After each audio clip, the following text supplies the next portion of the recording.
তো বর্তমান ফেসবুকে কিন্তু যাকে নিয়ে এত ট্রোল হচ্ছে, তো তাকে কিন্তু আপনাদের সামনে আজকে নিয়ে আসলাম। তো সবাই ভাবতেছেন যে ওইটা মেয়ে, আসলে কিন্তু ওইটা মেয়ে না। তো দেখুন ওই কিন্তু একটা ছেলে। তো আমি এই যে নগদ দেখেন আপনাদের সামনে যে ব্যাগটা কিন্তু ছিল, তো এই যে দেখুন আমি এটা খুলতেছি, দেখেন আপনারা ভালো করে দেখতে পারবেন যে ওই ছেলে না মেয়ে। ঠিক আছে, আপনাদের সামনে নগদ প্রমাণ দিচ্ছি আমি। বিলকুল এই যে দেখুন ওই কিন্তু ছেলে, আর এটা খুল, এটা খুল, এই দেখুন।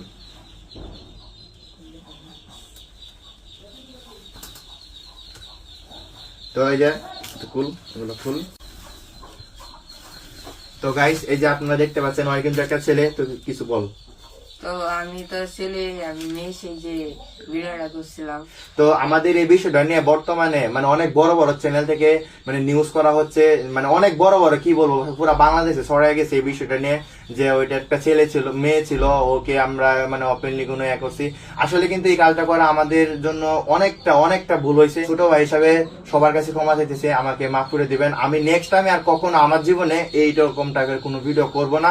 আর ওই কিন্তু একটা ছেলে ছিল, তো ওইটা নিয়ে কিন্তু পুরা সমালোচনাটা হয়েছে যে একটা মেয়ে এরকমটা হয়েছে, কিন্তু আসলে ছেলে ছিল। আশা করি সবাই এই ভিডিওগুলো ডিলিট করে দিবেন, বাজে মন্তব্যগুলো, আর এই ভিডিওটা সবাই ভাইরাল করে দিবেন, যাতে মানে এটা সত্যিটা প্রকাশ হয়ে যায়।